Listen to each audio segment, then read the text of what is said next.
Olá, pessoal. Só contextualizando esse novo formato, a gente pensou em um jeito de trabalhar artigos interessantes de uma maneira descontraída e interdisciplinar. Então, para isso, vão ser conversas do pessoal da revista, né, o pessoal que compõe a revista, junto com alguns especialistas das áreas que são trabalhadas no artigo. Para esse primeiro episódio, a gente escolheu o artigo Gastronomia Darwiniana, porque usamos especiarias. Então, esperamos que gostem e fiquem com o vídeo. Esse artigo ele surgiu numa aula, numa disciplina que eu dou, que é de bioquímica ecológica, e depois eu acabei apresentando esse artigo também para o Rodrigo, e ele também fez a disciplina, e eu achei muito interessante. E quando nós decidimos, há um tempo atrás, criar um novo espaço na revista para debates de artigos, ou para conversar sobre artigos científicos de uma maneira descontraída, né, e que fosse atraente para os alunos, nós decidimos então optar por esse tipo nós decidimos começar com esse artigo.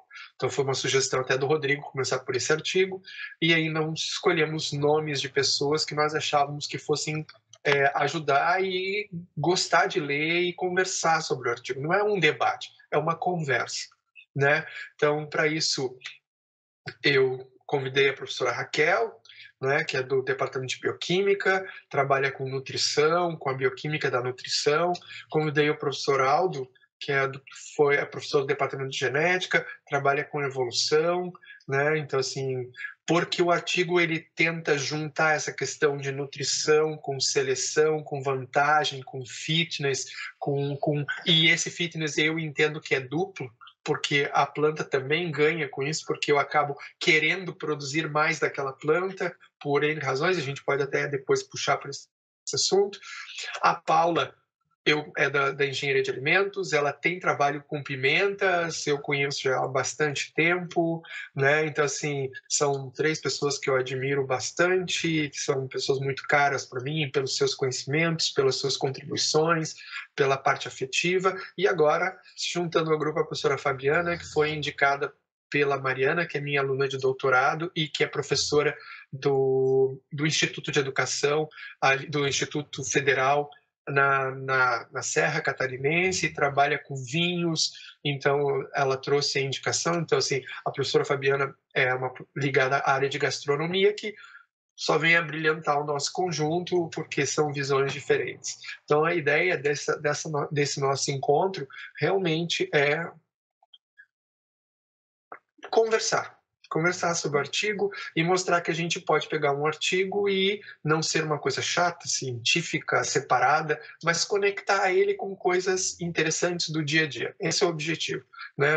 Ele vai ser divulgado, esse nosso encontro vai ser divulgado numa revista de divulgação científica. Então tá. Então, como a professora Fabiana está com um problema de tempo, eu pediria que ela começasse, então, falando um pouco dela e falando de como que ela entendeu ou achou interessante esse artigo. Ou que não achou também, né? Então, pode começar? Pode. Boa tarde a todos. Meu nome é professora Fabiana Amaral. Eu sou professora do Instituto Federal de Santa Catarina na parte de gastronomia, né? Então, eu leciono tanto no curso superior de gastronomia como na hotelaria e no turismo. E eu tenho um grupo de pesquisa que se chama Núcleo de Estudos em Gastronomia. Quem quiser pode acompanhar pela página do Instagram, é neg.ifsc. E nesse grupo a gente trabalha com a sociobiodiversidade brasileira, desenvolvendo produtos, né, gastronômicos, com 2 biomas brasileiros, o bioma da Mata Atlântica e o bioma da Caatinga. Quando eu fui convidada, então, para estar lendo esse material, que é bastante interessante e com certeza vou utilizar nas minhas aulas, principalmente para os alunos do curso de gastronomia, ele me surtiu um grande interesse pelo fato de ele trazer questões principalmente relacionadas ao uso das especiarias, que é uma das linhas de trabalho do nosso grupo de pesquisa. A gente viu ali no artigo, né, que ele trabalha a importância das especiarias como condimentação. Cada vez mais essa importância se faz mais latente dentro do espaço da gastronomia, principalmente quando a gente trabalha com restrições alimentares, onde a gente retira, né, o uso do sal, do NaCl, e substitui esse sal por especiarias. Então, a gente consegue saborizar um alimento, um prato, tendo a utilização de especiarias e não necessariamente a utilização do sal de cozinha, né? O sal de cozinha viria, na verdade, em pitadas pequenas como um realçador de sabor. Outro ponto de muito interesse foi o fato de ele trazer ali algumas propriedades farmacológicas dessas especiarias. E é assim que nasce o uso das especiarias brasileiras dentro da cozinha. São raras as pessoas ainda na gastronomia que conhecem especiarias brasileiras. A grande maioria dessas especiarias hoje está sob o domínio de conhecimento das herveiras, então, bem na área farmacêutica, como o artigo relata em alguns pontos. E esse conhecimento para a área da gastronomia sobre as especiarias brasileiras, ele vem através das herveiras que expõem nas feiras. Então, o artigo faz essa correlação bem clara sobre as propriedades antifúngicas, antimicrobianas de algumas especiarias e que essas propriedades utilizadas inicialmente para fins farmacológicos passam a ser utilizadas também no alimento, tanto para dar sabor como métodos de conservação, como a gente tem também em todos os produtos curados e embutidos, onde a gente utiliza muitas especiarias com esse fim. Então, dentro desse panorama, o artigo ele é muito rico, né? Porque além de trazer toda essa contribuição do ponto de vista farmacológico, do ponto de vista das especiarias, do ponto de vista da contemporaneidade que pode ser utilizada na gastronomia, ele também ressalta essa importância de a gente olhar um pouco mais atento para a nossa biodiversidade e para os nossos produtos brasileiros. Porque a grande maioria das especiarias que são trazidas ali são especiarias que a gente vê que elas são, vamos dizer assim, eurocêntricas, né? Introduzidas na gastronomia por um conhecimento culinário que veio muito forte da Europa. E isso é uma coisa normal de acontecer, porque toda a sistematização do conhecimento gastronômico nasce na França. Então, aquilo que a gente tem de maior uso na gastronomia se faz a partir desse contexto. Mas a gente já está num momento mais contemporâneo da gastronomia, onde a gente pode pensar em substituições. Então, ele também traz essa vertente de análise, né? Como o Brasil pode aparecer, né? E do ponto de vista, como o professor comentou no início, como ele pode também, a partir do uso das especiarias, preservar a sua biodiversidade brasileira. Porque o uso, né, se feito de modo indiscriminado, também é um problema. Então, o uso, ele sempre vem acompanhado de um processo de capacitação, para que essa exploração não gere também não leve a perda, né, da biodiversidade pelo excesso de exploração do recurso natural.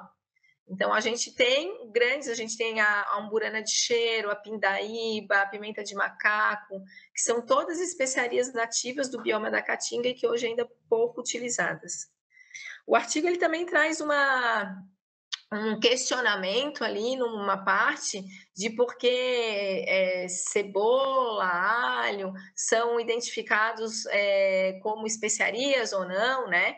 Dentro do conhecimento e do conceito de base da cozinha, da gastronomia, um conhecimento que foi já data de 1890, que veio através de Antoine Carême e Escoffier.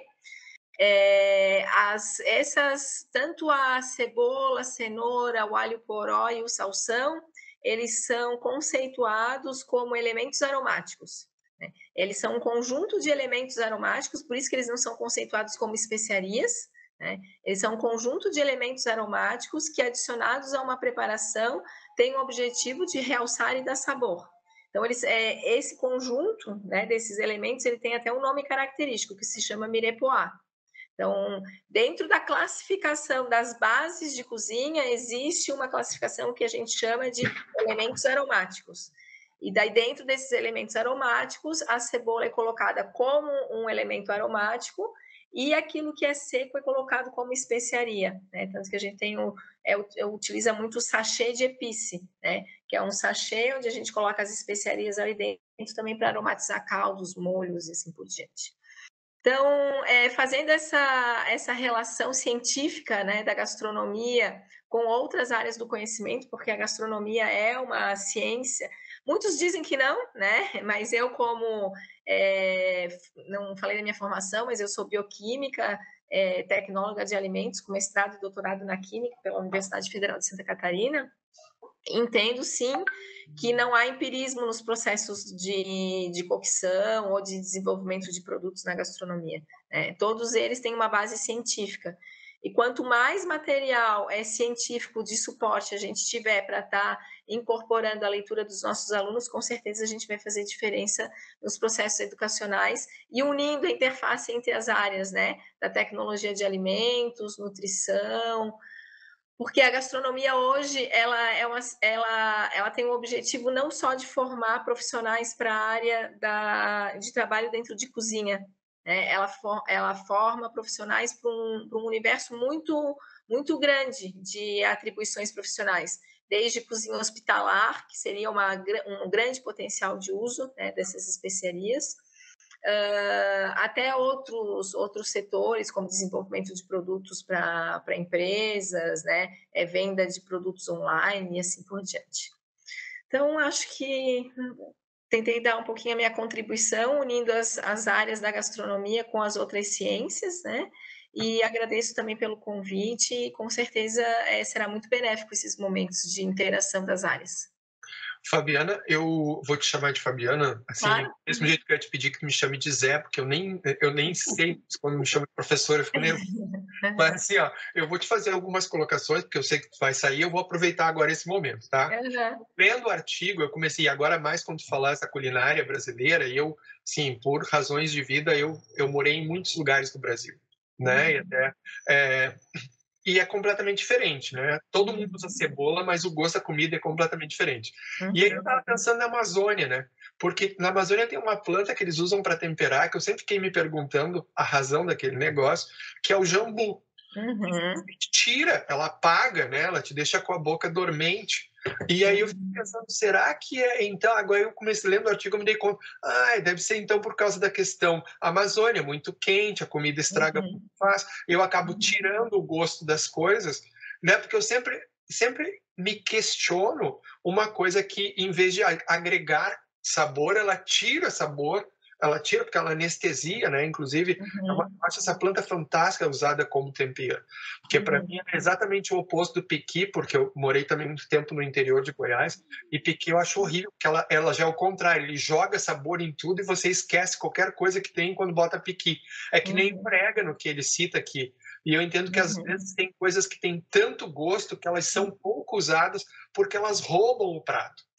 E aí eu fiquei pensando, o jambu é exatamente o oposto, mas ele tem propriedades fungicidas super importantes. Como é que tem essa questão do uso do jambu no Brasil, dessas coisas de gosto muito forte, como o pequi? Eu usei 2 exemplos que me vieram assim na cabeça. Sim, eu não estudei muito, né, a caracterização dos pratos com a utilização de jambu, mas muitos dos pratos que utilizam ingredientes da nossa biodiversidade, eles têm uma raiz indígena. Isso. Né? Então, provavelmente, quando a gente estuda a utilização de temperos brasileiros dentro da gastronomia, automaticamente a gente passa por uma vertente étnica, né? Onde a gente começa a estudar as influências, né? As diferentes influências dentro daquele prato. Então, eu acredito, né, não por conhecimento científico, mas por um conhecimento gastronômico geral, que a utilização dos jambus no prato tem uma tradição indígena, né? E essa tradição indígena, ela pode vir não tanto para mascarar o sabor do alimento, necessariamente, mas pelas próprias propriedades fungicídicas, né? Onde à medida que a gente se alimentava, automaticamente, como os métodos de preparo provavelmente eram precários do ponto de vista higiênico-sanitário, a própria alimentação já supria alguma condição. Então, eu imagino, ou pode ser isso, ou pode ser mesmo, né? Porque os marinados, muitas das especiarias nasceram na Europa com o objetivo de mascarar gosto de alimentos estragados, né? Também, né? Além da utilização farmacológica.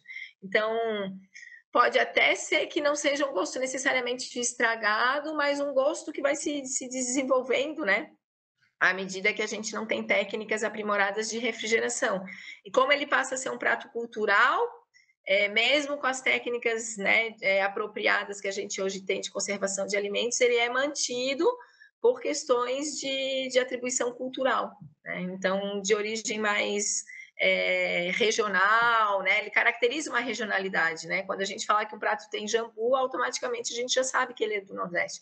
Então, algumas especiarias, que é como também diz ali no artigo, elas caracterizam a regionalidade de um prato, né? Exemplo, quando a gente usa o curry, a gente já sabe que é um prato que vem mais de origem indiana. Então, as especiarias, elas são muito, por mais que sejam pouco usadas, como ela tem uma potência aromática muito grande, elas dão tipicidade a alguma produção, né? Então, elas fazem essa relação.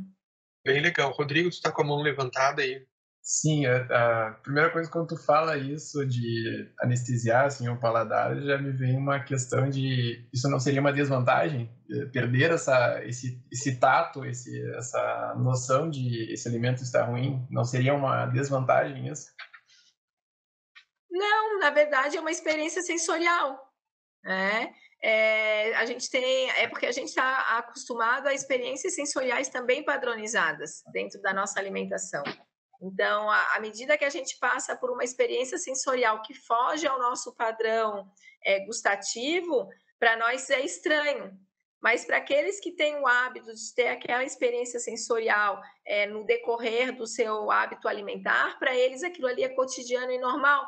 Para eles seria estranho a retirada daquele sabor, né? Então, um sabor, as experiências sensoriais que a gente se permite a ter quando a gente vai degustar um prato típico, né? Porque a gente pode dizer que a utilização do jambu, ela caracteriza até uma tipicidade, a gente tem que estar aberto a saber que a gente vai ter experiências sensoriais muito diversas daquelas do nosso cotidiano. Então, ele na verdade, ele não denigre, na verdade, ele aumenta a potência do prato do ponto de vista que ele se caracteriza como um produto típico, né? Porque a retirada dele tiraria a própria tipicidade. Então, para aquilo que é igual o nome de plantas alimentícias não convencionais, né? É um nome que nasceu, mas que ela é muito, tipo, na minha casa eu sempre comi Ora pronobis. Então, Ora pronobis, para mim, não é uma planta alimentícia não convencional, porque ela sempre foi convencional. Mas de um uso, né, mais abrangente, vamos dizer, da população, ela passa a ser alimentícia não convencional. Então, aquilo que é não convencional para uma determinada população é convencional para outra. E quando a gente mescla populações diferentes, a gente acaba tendo experiências sensoriais diferentes, né? E que não necessariamente são negativas, mas são um conjunto a mais de arcabouço sensorial que a gente acaba adquirindo. Legal, obrigado, Fabiana. Sim, agora, quem gostaria de falar um pouco e continuar a nossa conversa e depois... Raquel, por favor. Eu posso falar? Pode falar, Paula. Pode falar, eu não tenho pressa. Eu acho até que eu vou aproveitar. Bom, deixa eu me apresentar. Então, eu sou a Raquel, né? Sou professora vinculada ao Departamento de Bioquímica da URGS, né? Sou colega do Zé, né? Meu grande colega que eu admiro muito. Eu tenho também no Instagram o Procal URGS, né? Se alguém quiser seguir os nossos trabalhos, nossas apresentações, discussões, né? A gente tem publicado com uma certa periodicidade lá também. Nós trabalhamos, Procal é Programação Neurobiológica do Comportamento Alimentar, então a gente trabalha e eu estou tentando consolidar essa linha de pesquisa, né? Eu sou um pouco recente ali no programa de pós-graduação em Bioquímica, mas com a ideia de consolidar essa ideia de tentar entender mais o comportamento alimentar, né? E com isso estudar a nutrição e os nutrientes que podem modular o comportamento ou o comportamento emocional, ainda de uma maneira estudando mais voltado para uma pesquisa básica, né? Experimental, mas também com ideias de tentar ampliar isso, né? para trabalhos com humanos também. E o artigo, para mim, foi sensacional, né? Por diversas razões, sensacional, né? Essas colocações que a Fabiana colocou aqui, né? Demonstrou aqui com a percepção dela, mas também agora com a pergunta do Rodrigo, que eu achei muito interessante, quando ele falou que isso não é um sabor, né? Uma questão negativa, talvez, né? Que vai dar, e a Fabiana falou das experiências sensoriais. E isso, de uma certa forma, a gente tenta estudar no nosso grupo, não diretamente ainda fazendo modelos, investigando experiências sensoriais, mas o artigo em si trouxe um ponto que é um dos pontos que a gente vem discutindo nos nossos seminários de grupo e tentando estudar também no nosso laboratório, que é o comportamento, né? Por que essas pessoas, esses indivíduos, se agradam ou não à ingestão desses sabores, nessas experiências sensoriais, né? Então, o que está por trás disso, né? Se é uma questão de aprendizado ao longo da vida, né? Da experiência que é vivida, do que é ofertado, se é a memória que vai se ter em relação a esse aprendizado, né? Desse alimento, desse nutriente, ou dessa especiaria contida nesse nutriente.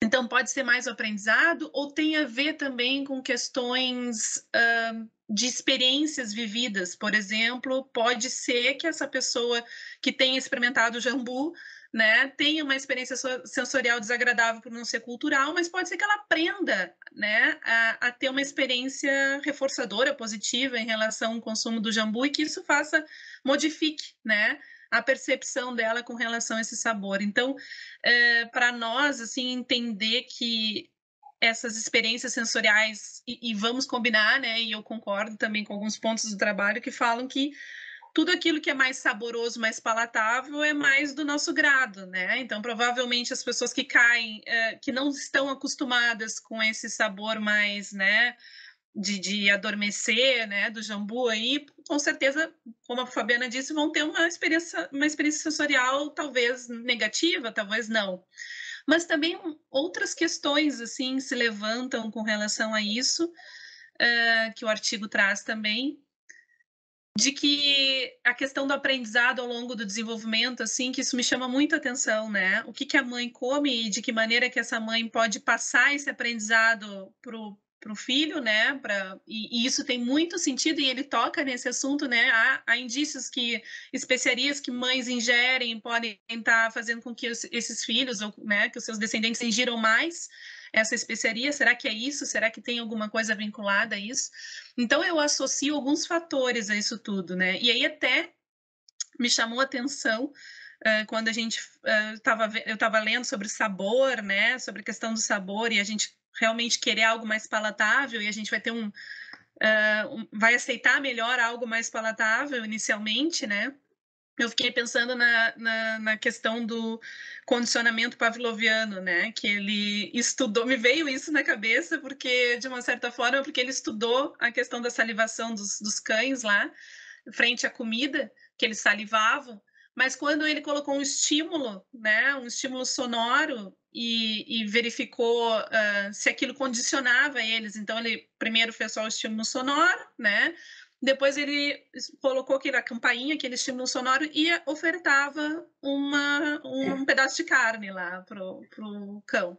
E o cão salivava, ele aprendeu que quando tocava aquele estímulo sonoro, ele já estava salivando mesmo sem ele ter a comida. Então, isso tudo mostra para a gente que vários fatores, e eu me agarrei mais nesse pedaço do artigo, né, que fala sobre a questão de por que a gente ingere essas especiarias, né? Por que a gente busca a ingestão dessas especiarias? Tem a ver com o sabor, com a palatabilidade, com o aprendizado, tem a ver quando na hora que tu está sendo ofertado ou conhecendo aquela especiaria num preparado de uma comida, será que aquilo ali está associado a um estímulo reforçador que tu está vivendo, experienciando naquele momento, e aquilo talvez modifique a maneira como tu vai lidar com aquilo que tu está ingerindo ao longo da vida ou não, né?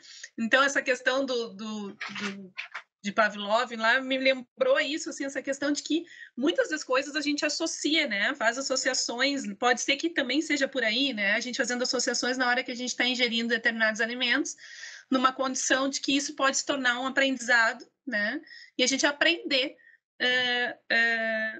a ingestão dessas especiarias, né, né? Ou de um alimento mais saboroso mediado pelo uso dessas especiarias. Então, isso é uma coisa que nos chama muito a atenção.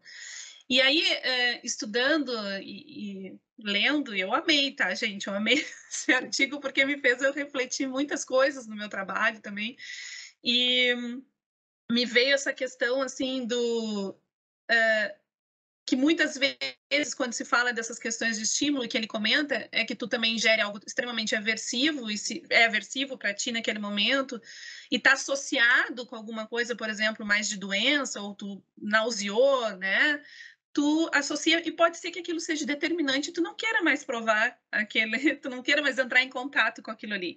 Então, é uma questão de aprendizado, né? E dentro de uma mesma cultura, também fiquei me questionando, dentro de uma mesma cultura onde é comum o uso de uma determinada especiaria, tem uns que preferem, outros não, né? Então, existem outras coisas por trás disso que envolvem, como, por exemplo, os próprios sinais da ingestão daquele nutriente, sinais pós-digestivos, né, envolvendo o intestino, e o Zé também pode entrar para discutir um pouco sobre isso, envolvendo sinais de neurotransmissores na hora do, eu gostei disso que eu provei, né, eu quero isso que eu provei, envolvendo outros neurotransmissores que podem direcionar, né, esse aprendizado, ou reforçar, ou ser o reforçador desse aprendizado ou não. Então, me chamou muito a atenção essa questão, assim, do aprendizado, né, do sabor, do desenvolvimento da mãe para o filho, né, de que maneira isso pode contextualizar aquela criança crescer e ser exposta a um tipo de, né, de preparado, de algum alimento contendo diferentes especiarias, de que maneira que ela vai lidar com aquele sabor. Mas eu acredito que o sabor pode ser a chave disso tudo, né? Que o sabor pode contribuir, né, para essas escolhas ao longo da vida, né? Enfim, e isso, gente, quando se fala de sabor, está muito envolvido a esses efeitos pós-digestivos também, né? Como que os sinais que vão coordenar esses efeitos aí pós-digestivos desse nutriente contendo esses fitoquímicos, né? De que maneira isso tudo pode estar direcionando o comportamento daquele indivíduo para querer comer mais, ou a quantidade que ele vai comer daquilo daqui para frente, né? Então, isso me chama muita atenção no artigo, assim, porque tem link direto com o que eu venho trabalhando, né? Para vocês terem uma ideia, assim, só não é uma especiaria, né? É o azeite de oliva que eu dei para as mães roedoras, né? Gestantes, comeram azeite de oliva, e no início da vida os filhotes e as mães sofreram uma separação, que é um estressor potente que causa bastante, né, alterações comportamentais na idade adulta nos animais, tanto na mãe quanto para o filhote. E aí, então, teve esse estressor e teve o azeite de oliva, que tem fatores neuroprotetores e tal. A gente queria saber se poderia prevenir, né, alguns desfechos na prole. E quando essa prole foi submetida, a gente fez uma avaliação de tarefas comportamentais utilizando diferentes alimentos. Quando ela foi submetida a um alimento rico em açúcar na adolescência, a gente viu que aquelas mães que consumiram azeite de oliva, a prole delas, que também tinham contato com essa dieta na gaiola nos primeiros dias de vida, esses animais comeram mais alimento doce em relação a outros, em relação ao controle dele, né? E aí a gente começou a se questionar, mas por que, né? Que poderia estar comendo mais um alimento que traz um prazer, né? Que leva a motivação, né, para comer, que é um alimento rico em açúcar e tal, que naturalmente vai desencadear uma liberação dopaminérgica e tal. Por que será que ele está comendo mais? E aí a gente começou a ver que os roedores, eles tinham uma alta sensibilidade a óleos, né, e palatabilidade para os óleos, né, e os efeitos pós-digestivos dos óleos eram extremamente reforçadores e alteravam a circuitaria dopaminérgica, né, vários estudos mostrando isso, e nós achamos muito interessante que, de uma certa forma, aquilo ali programou uma circuitaria para deixar eles mais ainda sensíveis ou sensibilizados a comerem um alimento doce, né? Então, eu achando que ia dar ao contrário, que a gente teria um comportamento, de repente, diferente, uma organização da circuitaria protetora que não faria com que esse animal buscasse tanto o alimento, ou não comesse tanto alimento, e aí, pelo contrário, esses animais comeram mais. E eu disse, mas por quê? E aí, uma das explicações, de repente, pode ser a associação, né, entre um sabor conhecido para eles, altamente palatável, que pode ter ativado, vias e circuitarias envolvidas com esse sistema de recompensa, que sensibilizou eles frente a um outro alimento que também faria a mesma coisa. Então, mostrando também a questão associativa, né, dessas que pode estar acontecendo também na busca de querer comer mais ou não, né, fazer por que come. Então, Zé, eu poderia ficar aqui toda a tarde conversando com vocês, porque eu simplesmente amei vários pontos do trabalho, mas me chama a atenção mais ligado ao meu trabalho. Raquel, quando eu li o artigo, tinha certeza que ele ia te atrair, porque eu conheço a linha de pesquisa, né? E eu lembrei direto de 2 artigos que eu li há muito tempo. Um deles que falava que mães que eram alimentadas com ração saborizada com morango e hortelã, os filhotes passavam assim, a mãe durante a gestação era alimentada com ração com sabor de morango ou hortelã. Depois, quando os filhotes nasciam, eles eram apresentados, depois que eles desmamavam, né, a mãe durante a leitação também comia, depois que desmamavam, os ratos só comiam ração com gosto de morango ou hortelã. Então, é impressionante, né?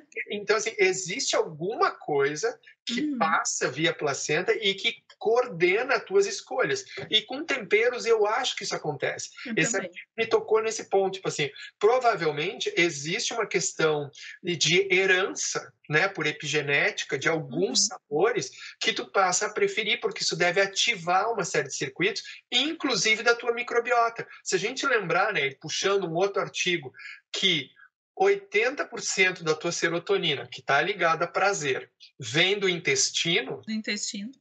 Então, assim, aquilo que coordena o teu intestino para um bom funcionamento, ele vai te deixar com prazer. Então, tu associando esses 2 negócios, né? Tua mãe modula a tua microbiota. Ponto. A preferência da tua mãe diz o que tu vai preferir na tua vida. E depois, quando e isso ainda te dá prazer, ou seja, conecta com outro circuito que tu não vai fugir nunca. Eu tenho uma experiência particular minha, que até vou expor a minha vida aqui.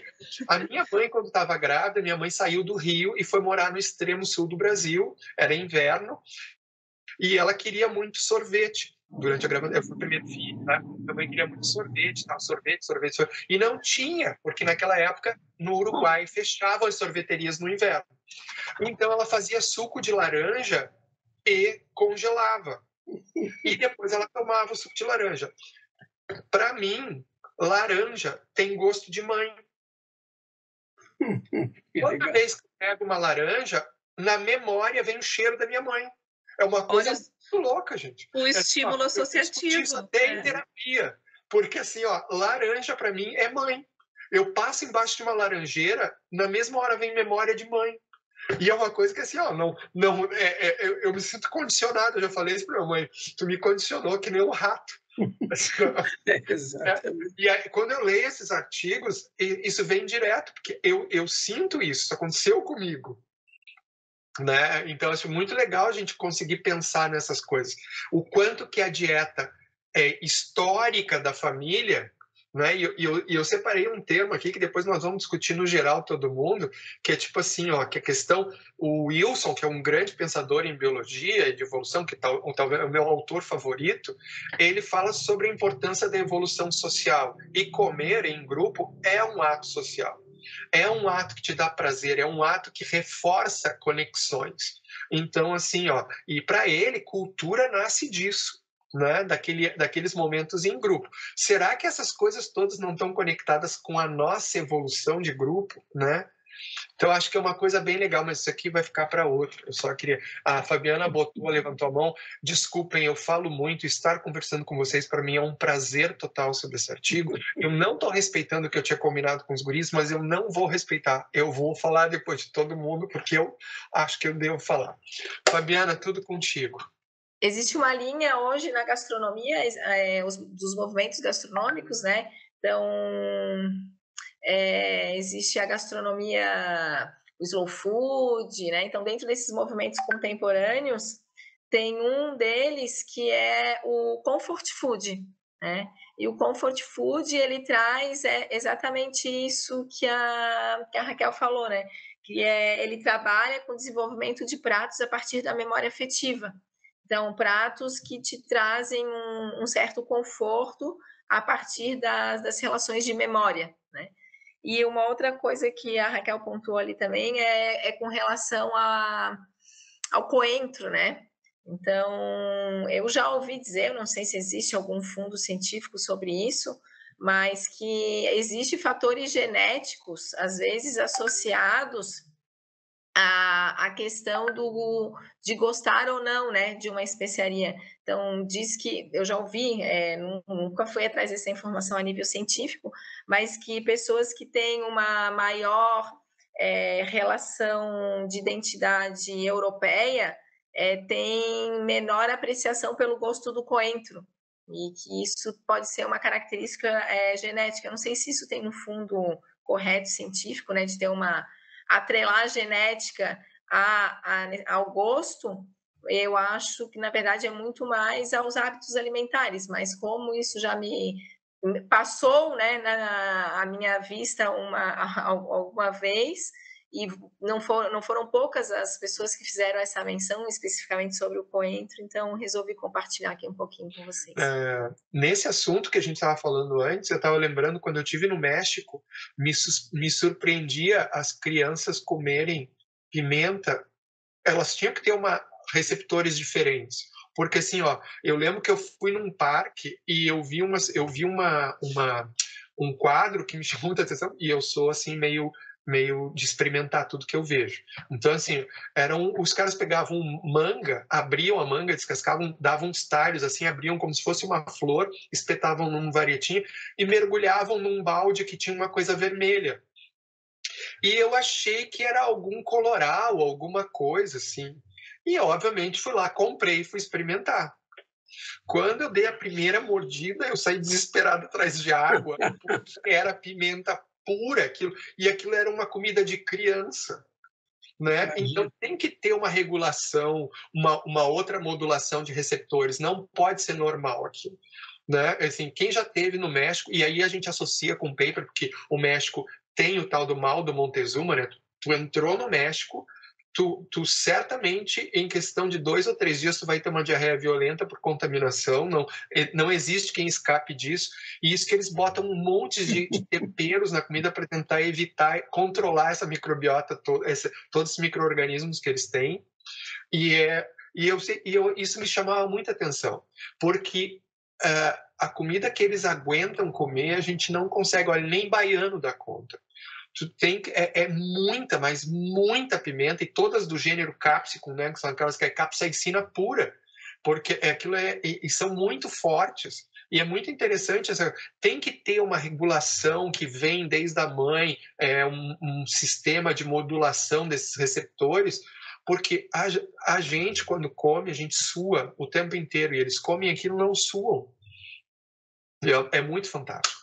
Então, assim, eu vou deixar a Paula falar, senão eu falo muito, ou o Aldo, um dos dois, quem vai aí. Posso falar? Eu também ficaria a tarde inteira ouvindo o Zé falar, contar as histórias, né? Bem interessante. Então, é um prazer encontrar todos. Gostaria de agradecer o Zé pelo convite, é uma honra, né, participar desse trabalho. Poderia também ficar aqui horas ouvindo a Raquel falar, não conhecia ela pessoalmente, e a Fabiana também, porque a Fabiana traz esse viés da gastronomia, né, que me falta, né, e que me fez ter tanto interesse por esse artigo, foi fantástico, e agora ouvir vocês falando também, a gente acaba refletindo, e eu acho que esse é o momento para isso, né, é o tempo do teu dia que tu tira para pensar. Então, quando eu peguei o artigo, tinha aquela pergunta, né, spices, né, por que nós comemos? E aí, aquele momento que tu para, né, tu desliga a tua TV, tipo, não, vamos ficar um tempo aqui pensando por que é que nós comemos especiarias, né? E aí depois até falei pro meu noivo, tu sabe por que é isso, por que é aquilo? Comecei, né? E ele disse, tá, mas da onde isso? Eu digo, não, porque hoje eu tava lendo um artigo que... Então, assim, tu acaba dividindo, né? Porque se fossem outras situações, tu não teria tempo para parar para pensar nisso, né? Então, várias coisas nesse artigo me chamaram muito atenção, achei ele fantástico também, como a Raquel disse. Já passei por uma aluna minha de doutorado para apresentar o seminário, porque ela está trabalhando com derivados de orégano, né, com atividade antimicrobiana em queijos.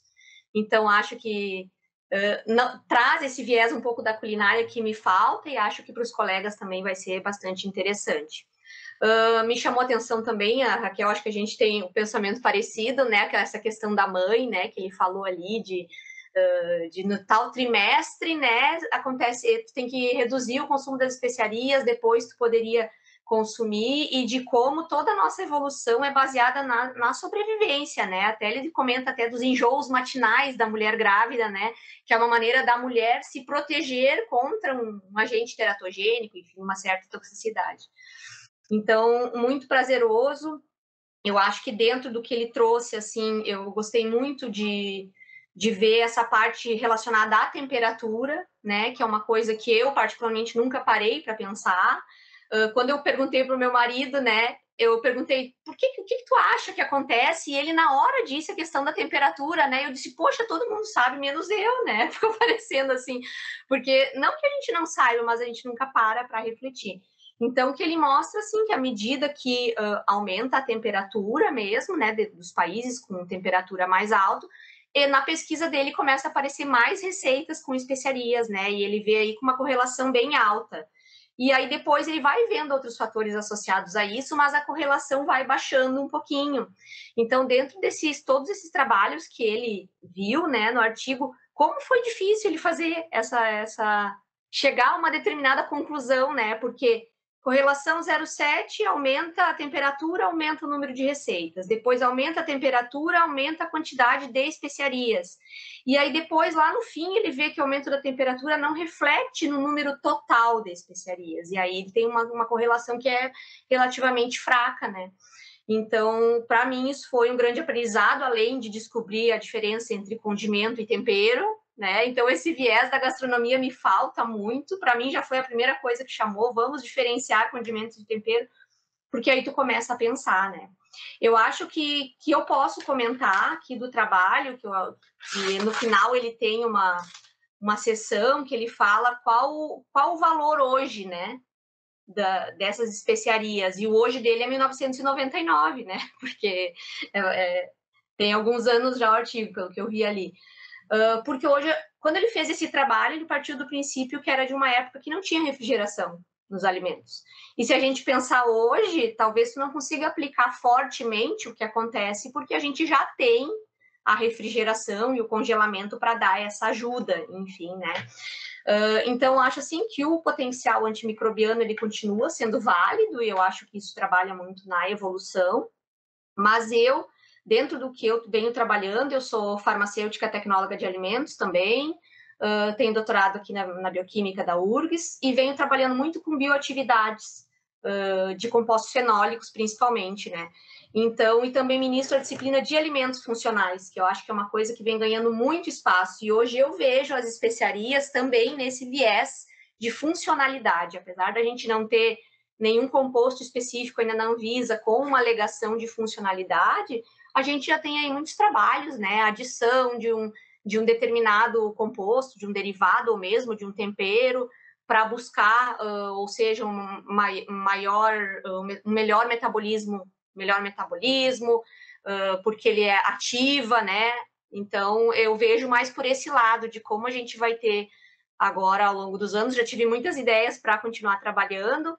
Esse trabalho da minha co-orientada, que é com queijo, na verdade, a gente não fez nenhuma previsão, né, de fazer uma análise sensorial depois, enfim, eu acho que é uma coisa que dá para a gente começar a pensar também, né, fazer essa adição das nanocápsulas do Carvacrol, né, ver uma possível contaminação microbiana, né, que vai ter, obviamente, mas a gente quer ver essas questões do uso, e aí depois ver se isso também interfere nessa palatabilidade e como que isso se registraria, né? Então, achei bastante importante dessa questão de alimentos funcionais, e falando um pouquinho da microbiota, né, que o Zé comentou, acho que certamente tem isso, porque a gente vê aí muitos compostos bioativos, principalmente compostos fenólicos, como eu falei que é o que eu trabalho, que eles agem como pré-bióticos, né? Quando tu consome eles, uma grande fração deles não é absorvida no intestino delgado e vai lá para o intestino grosso, sofre fermentação e formam metabólitos derivados que não tem no alimento original, né? Agora a gente está trabalhando também com um derivado de microbiota chamado urolitina, né? Que ela é formada na fermentação do pó de casca de jabuticaba e ela tem N efeitos, incluindo o efeito neuroprotetor, ou seja, ela é um metabólito que não existe na fruta normalmente, mas quando tu consome esta fruta, forma lá no intestino grosso, vai para a tua corrente sanguínea e consegue chegar no cérebro e exercer esses fatores. Então, eu penso muito nesse sentido das especiarias também, de talvez ou estimular a microbiota ou estar produzindo algum composto no seu metabolismo, né, que vai levar a uma série de efeitos benéficos. Eu acho que em termos de atualidade, eu acho que o que está mais em alta e que eu gostaria de ver agora com mais calma, depois de ler esse trabalho, adorei, nossa, me trouxe vários pontos importantes, assim, e acho que para minha aluna e para os outros colegas vai agregar bastante. Paula, deixa eu só... Eu estava vendo quando eu li esse paper, eu queria também ter a tua opinião, assim, ó, há um tempo atrás eu fiz um trabalho, foi o mestrado e o doutorado da Virgínia, que a gente trabalhou com pimentas, né? E a gente separava as pimentas, a gente separava a semente, a placenta, que é aquela parte interninha ali da pimenta, e a parte carnuda da pimenta realmente. E aí, na época, a gente tentou até trabalhar com a casca separada, mas era muito difícil. E os alunos tinham horror disso, porque eles acabavam com as mãos todas queimadas, né? Mesmo usando luva. E a gente, mesmo usando luva, com o dia de preparo das amostras de pimenta, o laboratório sofria inteiro. Mas assim, o que eu me dei conta é que as propriedades da pimenta mudam completamente. Se é verde, se está madura, se está seca, a gente tinha propriedade. E aqui ele não separou nesse paper, né? Ele trabalhou os condimentos meio que de uma maneira assim, usa tanto a pimenta ele colocou black and white, né? Ele juntou as duas, inclusive. Que são completamente diferentes, porque a pimenta preta é fermentada, a branca não é. E aquelas outras coisas, as capsicum, né? Que eu nem chamo muito de pimenta, porque pimenta para mim é o piper mesmo, é a pimenta do reino. As capsicum são outra coisa até. E elas mudam completamente as propriedades, né? E com o nível de amadurecimento. Eu acho que isso também merecia ter sido um pouco mais esmiuçado no artigo. Eu sei que também o artigo um dia tem que terminar, o cara não pode querer botar todos os problemas do mundo no artigo, mas eu acho que valeria a pena esse estudo dele com que tipo de condimento, tipo assim, de eu pegar, tipo assim, quando que eu uso a verde, ou até o tipo de extração que eu uso. Se eu faço uma extração com óleo, se eu boto direto para fritar, ou se eu boto na água, ou se eu uso, sabe assim, porque tu vai estar extraindo coisas diferentes, né? Eu até me questionei no trabalho dessa aluna agora, conversando com vocês, né? Que orégano ela usou para extrair esse carvacrol, né? Tipo, se ele é um orégano mais seco, se ela pegou lá na planta mesmo, eu realmente ainda não tomei conhecimento disso. Então, isso eu vou ter que levar em consideração, porque sendo um metabólito secundário, não necessariamente a temperatura ótima de produção da planta vai ser a temperatura ótima de produção daquele composto. A gente vê muito isso, vê com vitaminas também, né? Às vezes a planta cresce muito numa temperatura de 25 graus, mas vai produzir a vitamina C em 35. Então, isso vai acontecer com esses metabólitos secundários também. E concordo contigo, Zé, eu acho que não foi uma falha, enfim, né? Dentro de tantas coisas boas, mas varia muito esses fitoquímicos e principalmente as suas atividades, eles vão variar, certamente. E não necessariamente onde tu tem maior quantidade de fitoquímicos é onde tu vai ter a maior atividade também, a gente tem isso, observa muito, né, que muitas vezes uma menor quantidade te dá um efeito melhor do que quando tu aumenta e tem mais, enfim, interações entre esses compostos. O carvacrol, a Thalita trabalhou bastante com ele, né? E a Thalita, os efeitos eram impressionantes, né? Mas ela trabalhou com sintético, né, Zé? Sim, com sintético. Isso. Essa menina, a proposta dela é trabalhar bem nesse sentido de especiarias mesmo, por isso que eu consegui até transportar um pouco. A gente tem a reunião semana que vem, eu até vou levar isso e depois vou pedir para ela apresentar no próximo seminário também, para a gente poder até alinhavar algumas coisas. Eu acho que essa discussão é importante em vários sentidos. Não, muito legal. Obrigado, Paula. Desculpa não poder contribuir mais, mas tudo para mim foi muito novo. Muito novo, muito engrandecedor. São áreas diferentes e assim a visão de cada pessoa é que está fazendo essa colcha de retalho para a gente poder juntar. Né? Na verdade, cada pessoa aqui tem uma pontinha da visão do que é o todo desse artigo, por isso que ele é tão fantástico. Né? Não, e vocês notaram que no artigo também ele não enfatiza muito quais fitoquímicos, né? Ele fala fitoquímicos de forma geral, né? E a gente tem aí fitoquímicos, químicos de plantas, mas assim, podem ser coisas boas, podem ser coisas ruins, aí às vezes ele chama de fitotoxinas, né? Então, acho que também algo que talvez desse para, se o artigo fosse continuar, que ele tem que ter um fim, como tu falou, né? É também especificar um pouco mais desses fitoquímicos, né? Porque modifica, tanto que ele mostrou ali das especiarias a atividade antimicrobiana, algumas chegavam a reduzir 75%, né? As bactérias e outros 50%, mas, tipo, quem é que está ali dentro que está fazendo isso, né? Isso me chamou um pouco a atenção e acho que em termos, quando a gente fala de alimentos funcionais, claro que a gente fala da especiaria mesmo, porque a bioatividade, né, a alegação funcional, ela não é do composto, ela é do alimento que contém. Então, se eu fizer vamos pensar aí, sei lá, um salgadinho, a gente já tem aí salgadinhos à base de pimenta, né, que é para trazer justamente esse aquecimento, enfim, tu quer fazer um outro salgadinho com uma especiaria diferente, enfim, a gente vai ter que pensar também quem é o composto que está ali dentro, que ao colocar no salgadinho, se sobreviver ao processamento de extrusão, vai conseguir fazer esse efeito que é esperado, né? Então, até isso que você estava falando agora, quando eu li o artigo, eu estava pensando, assim, quem conhece um pouquinho de culinária indiana e culinária nossa, os indianos, na verdade, toda a culinária é numa temperatura mais alta, porque eles fazem tudo com óleo, nós fazemos tudo com água. Então, toda a extração, digamos, de produtos naturais que eles fazem dos compostos é toda muito diferente da nossa. É muito oleosa, né? Já predomina os componentes mais hidrofóbicos, né? Uhum.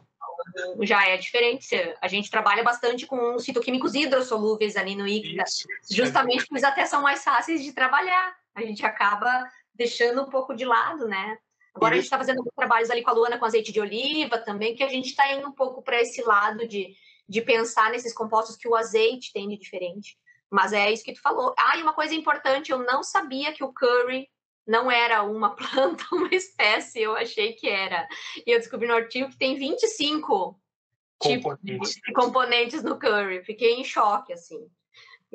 Inclusive, eu vou te dizer, eu já li sobre isso. Eu fiz um curso de culinária indiana. Tá? O curry é uma receita de família. Cada família tem a sua mistura e eles determinam um clã na Índia. Tá? Então, assim, tem pessoa, inclusive assim, ó, tu não oferece muito o teu curry para uma pessoa de uma outra família. É uma coisa meio do teu clã. É bem interessante todo esse jogo o curry é uma mistura que determina o teu grupo. Cultural, né? Cultural. Vem da cultura também. Tá bem, obrigada, gente. Eu que agradeço, Paulo. Obrigado. Bom, Aldo, estamos contigo agora. Chegou a minha vez, então. Bom, eu adorei esse artigo aí, né? Eu achei, assim, primeiro que foi uma novidade para mim, num certo sentido foi uma novidade, né? E eu achei ele muito bem escrito, bem estruturado, né? Ele faz previsões, algumas previsões, eles testam as previsões, né? E achei tão interessante que eu já baixei hoje de manhã o outro artigo da Dupla, que é de 1998, que é muito mais extenso do que esse. Eu posso até passar para ti, Zé Cláudio, tu repassa para todo mundo, e já baixei um livro também sobre o título é Quanto Mais Quente, Melhor, alguma coisa assim, né? Que eles também usam essa expressão aí, né? Outro ponto que eu achei muito importante é eles distinguem logo de cara entre as chamadas causas próximas e causas remotas. Causas próximas são as questões de sabor, né? Que variam de pessoa para pessoa, né? Mas que, em geral, a gente gosta de compartilha gostos com outras pessoas. Agora, as causas remotas são as causas evolutivas, né? Aquelas causas que vêm desde os nossos ancestrais bem remotos, né? E onde devem ter aprendido, né, o que era bom para comer, o que não era, por tentativa e erro, provavelmente. E o que eles comentam também em relação a... Porque eles discutem apenas receitas que envolvem carne, né? Porque aí tem um acúmulo de bactérias muito mais rapidamente do que vegetais e decompõe a carne, enfim. O que deve ter acontecido no passado, né, é, ao estocar algum fragmento de carne, né, perceber que aquilo rapidamente deteriorava e passaram a usar, talvez experimentalmente, algumas coisas.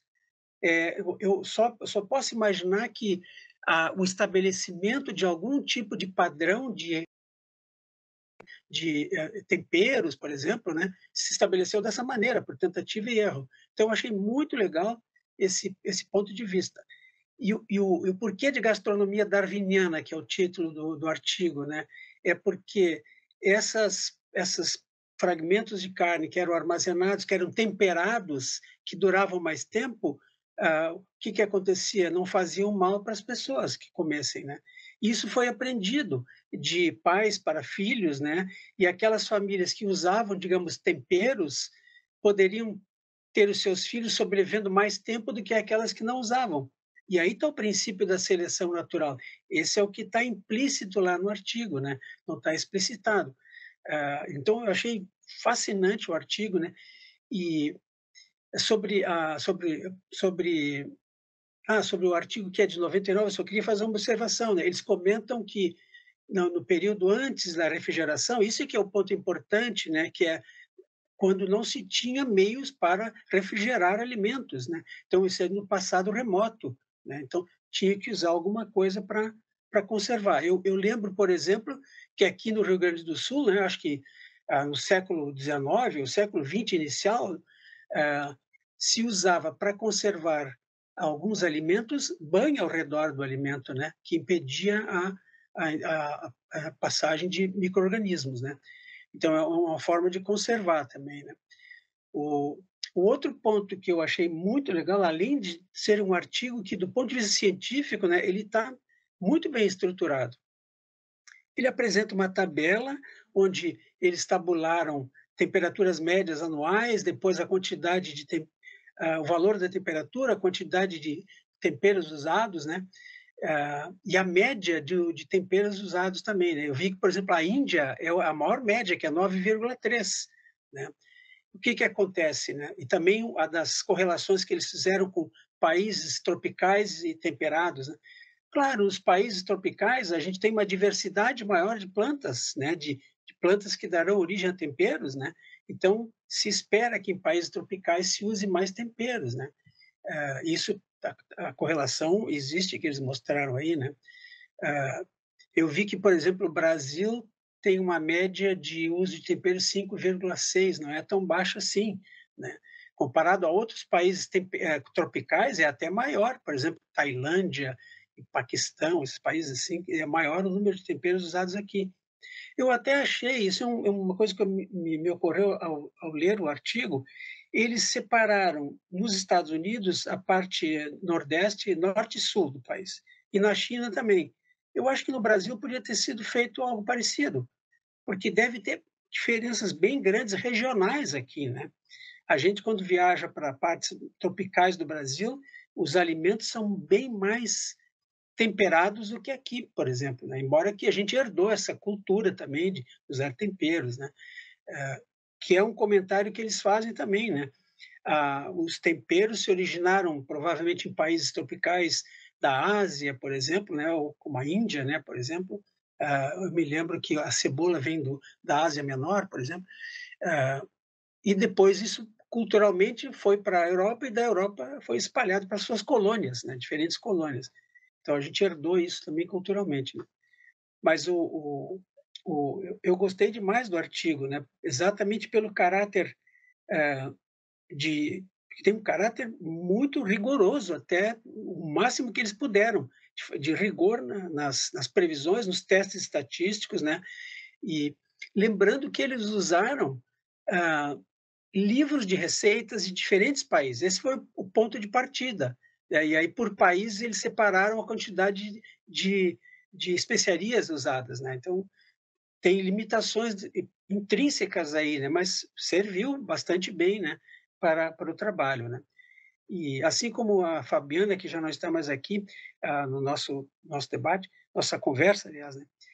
Eu também pretendo usar esse artigo na minha aula de evolução. Eu tenho uma aula que chama Evolução Cultural Animal e Humana, e vou usar esse artigo no próximo semestre, né? Então, achei muito legal, né? Achei muito bom. E como eu não sou um entendido em gastronomia, ao contrário do Zé Cláudio, né, que é um grande entendedor, inclusive fez curso, como tu já falaste, mas é fascinante ler um artigo como esse, né? Ele é bem escrito, ele não parece não deixar nada que pudesse ser criticado. Eles colocam hipóteses alternativas ao final, né? Umas 13 hipóteses alternativas, se não me engano, e eles rejeitam todas, né? Então, o artigo tem um sabor, né, muito legal, sabe? Eu adorei também o artigo, né? E me estimulou a procurar outras coisas, né? Bom, Aldo, depois desse artigo, eu comecei a ir atrás de coisas de nutrição, até eu acabei chegando num livro, que foi até a Mariana que me indicou, que é a História da Nutrição no Mundo, que é muito bacana, né? Que legal. E depois disso a gente descobriu, procurando, que tem um livro que é a História da Nutrição no Brasil. Então, é bem legal, assim, eu acho que esse artigo me deu uma ideia de que isso aqui merecia ser replicado no Brasil, exatamente como tu falou, alguém que pegasse e fizesse a mesma análise do Sul, do Norte, do Nordeste, do Centro-Oeste, e porque assim, existem influências diferentes nessas culinárias, né? Alguém que tivesse tempo de fazer isso, nossa, daria um trabalho belíssimo. Exatamente. E eu ia te perguntar assim, lendo o artigo, eu fiquei pensando, ele fala muito, óbvio, né, nessa questão, até uma hora ele cita a expressão fitness, né, ele fala exatamente que isso melhora o fitness da descendência, porque ela se melhor, até tem lá, se eu não me engano, tem alguns trabalhos que falam que comer carne foi fundamental para o desenvolvimento do cérebro do ser humano então assim, e poder comer carne, então deve ter sido muito importante nessa, né? Talvez essa preservação da carne, justamente quando a gente começou a cozinhar, né? Eu acho que daria para falar bastante sobre isso. Só que eu fiquei pensando, né? Ele esquece de falar, não toca nesse assunto, porque ao mesmo tempo que eu seleciono que plantas eu vou usar, eu também começo a querer plantar essas plantas. Então isso também tem uma melhoria no fitness da planta. Eu gostei muito que tu no início mencionaste esse ponto. Eu também achei muito legal isso, essa ideia que tiveste, né? Exatamente, porque é uma oportunidade de espalhar mais essas plantas por uma região, depois pelo mundo, né? Certamente, isso também foi importante para as plantas. Então tem um benefício mútuo aí, né? Para nós e para as plantas. Porque não é à toa que essas plantas hoje elas estão espalhadas no mundo inteiro, né? Antigamente elas estavam restritas a pequenos ambientes. A gente tem pimentas plantadas no mundo inteiro, orégano plantado no mundo inteiro. Ou seja, para elas também teve um benefício a nível de aumento populacional. É isso, com certeza, exato, com certeza. Na linguagem mais usada em evolução, que por sinal eu não gosto, mas espalhou os genes dessas plantas por várias partes do mundo.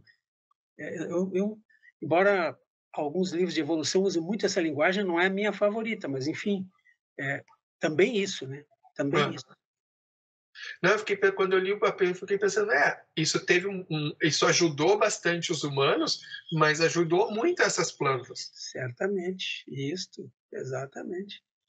Porque a planta, ela, por exemplo, quando é usada a semente de uma planta, a planta continua firme, pode ser utilizada para produzir outras plantas, e isso pode ser levado para outro país, enfim, né? Imagina, certamente. Hoje a gente cultiva cebola na casa de cada um, a gente cultiva cebolinha, por exemplo, né? Aqui a gente tem cebolinha, a gente tem hortelã, a gente tem como é basilic, que eu sempre esqueço o nome em português, eu acho tão bonito o nome em francês. O manjericão. Manjericão, isso, obrigado. Eu também sempre lembro o nome em italiano. Como é que é em italiano? É basílico. Basílico, E tudo isso a gente pode cultivar, né, numa sacada de apartamento, como é o meu caso aqui, né? Então, isso é um outro ponto, né? As plantas se espalharam pelo mundo, exatamente. Isso em termos de colonização de diferentes ambientes é muito importante, né? Na época, quando eu vi, ele esqueceu, porque ele estava falando nessa questão de seleção, né, do favorecimento, ele poderia ter puxado por esse lado também, porque para essas plantas também foi uma grande vantagem. E elas foram selecionadas de acordo com os maiores teores dos compostos que eram favoráveis. Justamente. Uma seleção direcionada dessas plantas. É legal mesmo, né? Se o artigo fosse agora recente, a gente podia enviar um e-mail para os autores e dizer, olha aqui, ó, o que vocês acham desse ponto? Né? Eu não li o outro artigo deles, que é anterior, o de 98, mas eu não sei se, eu acho que eles não trataram desse ponto, mas seria muito interessante mesmo, né? Bom é que deixa o outro lado. Porque aqui tá o alvo aqui, digamos, é o bem-estar dos humanos, né? Mas as plantas também tiveram vantagem com isso, né? Uhum. Então, Rodrigo e Raquel, vocês podem, eu estou aqui de diretor da reunião. Eu só vou aproveitar o gancho que o Aldo comentou, depois eu também fui comentando, que é dessa questão de além de seres humanos, né, que tem essa questão da planta, e também comenta ali no artigo sobre os ursos e as abelhas, né, que também usam esses compostos para terem vantagens, assim, que acho que também vai a questão do urso, porque é em relação à carne, que fica vinculado também com a nossa questão, com a questão humana, assim. Então, só levantando a bola aí também. Não, Rodrigo, só para continuar esse teu argumento, que eu acho interessante e fantástico, né? Chega a ser surpreendente, eles citam realmente ursos e abelhas, né? Mas tem já trabalhos publicados em periódicos de alta reputação, né? Por exemplo, automedicação em borboletas. Uma borboleta, que é uma borboleta que é muito comum na América do Norte, mas ela migra para o México, né? A famosa monarca, né? Então migra 3.000 quilômetros, né? Envolvendo várias gerações. Mas essa borboleta, a fêmea, coloca ovos numa determinada planta e por algum ela é capaz de perceber se as lagartas que são frutos dos ovos dela estão morrendo muito. Se isso acontece, ela troca para uma outra planta.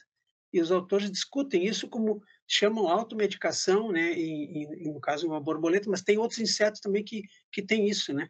Ou seja, ela escolhe a partir daí uma outra planta para tentar diminuir a mortalidade das lagartas, né? Que estão comendo aquela planta. Então é muito interessante isso. Quando eu li esse artigo que é de 2010, eu fui atrás também da literatura e tem também vários outros insetos também evidências de automedicação, né? Então é um tema para mim fascinante, né? Olá, Raquel. Não, várias coisas, né? Eu poderia passar aqui falando. Então, essa colocação de automedicação, eu acho que chama bem atenção e ele faz, tu vê, ele levanta isso no artigo dele também, falando dessa questão terapêutica, o que é benéfico, o que não é. A Paula já tinha comentado um pouco esse limite, né? E ele também, quando falou de todo o uso dessas especiarias, ele não só não discriminou ou não separou o tipo específico, mas também a quantidade, né, que poderia estar sendo usado naquele preparo ali, né? Então, em que limite? Porque para o uso terapêutico a gente sabe, suplementação, né, esses usos que as pessoas fazem atualmente, que pode estar nesse limite aí entre ser terapêutico ou benéfico ou não, né? Então, essa questão também, assim, que eu acho que é bem importante a gente falar.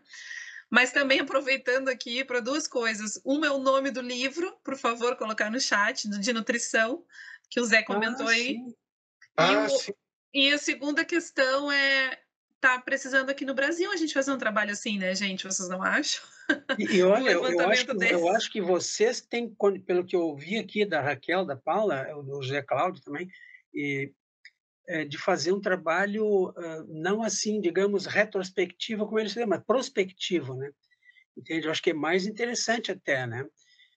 Imagina, tem um mundo para trabalhar aí, né? Em pesquisas, né? A minha dúvida de não fazer retrospectiva é justamente isso, porque como ele fez retrospectiva, ele pegou o fato de não existir geladeira, né? Se a gente fosse fazer agora, a gente teria que ainda lidar com esse fator. Isso. Né? Falar talvez de um serviço de alimentação que tu prepara um arroz e deixa lá no buffet tanto tempo, carne exatamente, mesmo, né? Não é? Isso bem porque lembrado, assim, se for pensar em coisas armazenáveis, em refrigeração, não.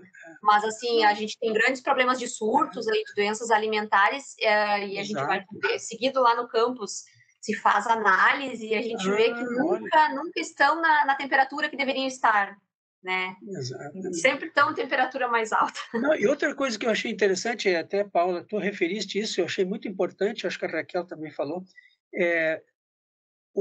o que é uma deficiência do artigo, mas é uma deficiência inerente ao método que eles usaram, pode ser resolvido num trabalho prospectivo para saber exatamente qual é o produto ativo que está fazendo tal efeito, né? A pimenta é uma coisa, né?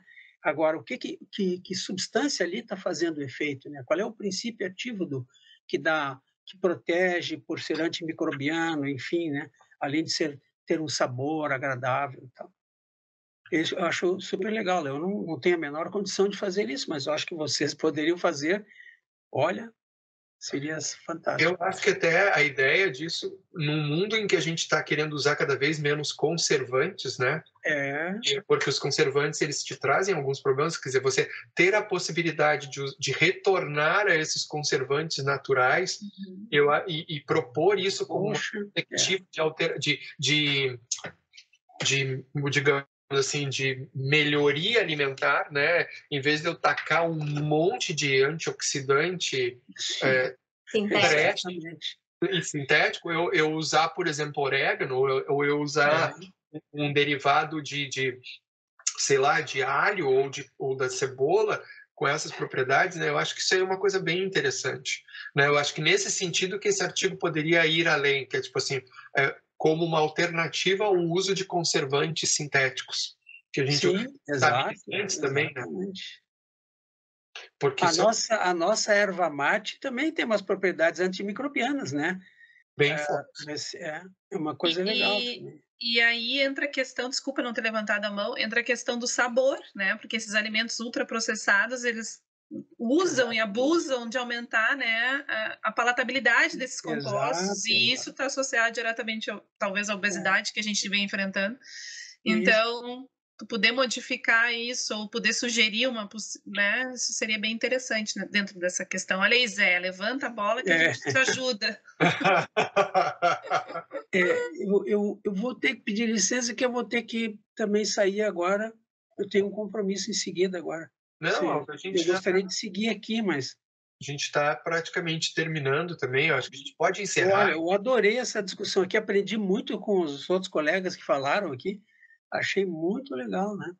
Nós certamente vamos lhe convidar para outras. Agradeço a toda a participação de todos, né? Esse foi o nosso primeiro momento, assim, né? E que certamente serão convidados para um retorno, para papers diferentes, porque a nossa ideia é que esse formato ele vá sendo feito de novo, pelo menos para a gente ter uma dessas reuniões a cada edição da revista sobre assuntos novos e variados. Que legal.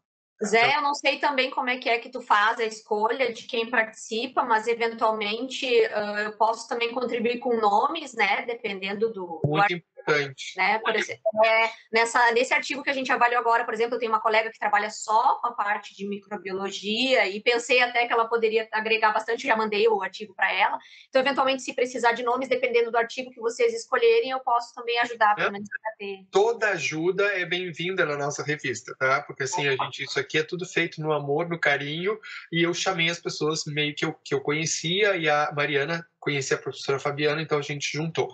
Aldo, tu tá dispensado, eu sei que tu tem que sair, te sinta liberado. Mas é bem isso da gente poder juntar pessoas e poder convidar. Então, conforme o tema, a gente vai pedindo sugestões e vai chamando pessoas a participar.